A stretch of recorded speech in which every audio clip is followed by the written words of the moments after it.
Okay, again, thank you and that team. We have one more team in Nashville, but what I'd like to do is go ahead and go with Mike's why ROI is important. You should have those handouts if we can have an overhead here. We passed them out here in Knoxville. You should have those at the remote site. So you had this in Tullahoma in Nashville? Yeah, I'm in Nashville. Okay, and this handout here goes with that additional handout, okay? So if you get both of those handouts, and do we have that video, Ross, ready to go?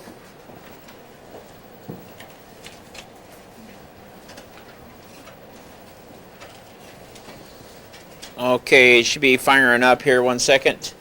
Again, if you wouldn't mind giving me a copy of your group project, and we'll be referring to that. You need to keep a copy yourself because we'll be throwing some questions out and some additional hypotheticals and situations. Mike, you want to go back and see if Ross got your video? Again, we should have the row sheets from the remote sites. All the article reviews should be turned in. There'll probably be around 200 that we'll have to look at, so don't look at them. You're going to get a lot of comments. You either did it or you didn't do it. If you did a little newspaper clipping, you're done redo it. So hopefully you had your articles attached to that too.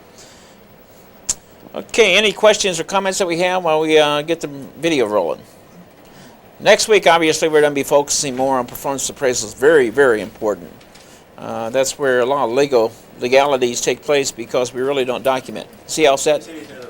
Okay, Ross, it's yours. Roll them.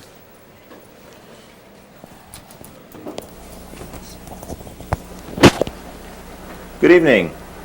Tonight we're going to discuss the topic of return on investment, or ROI.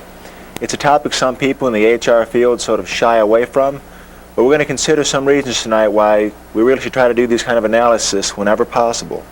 Take a look at the PowerPoint.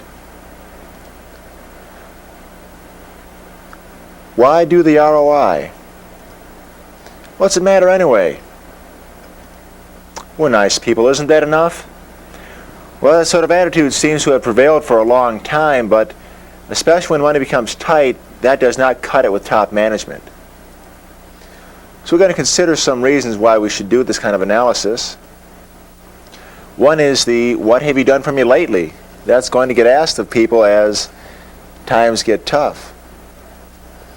There's 4 levels of evaluation that are common to training and development in human resources.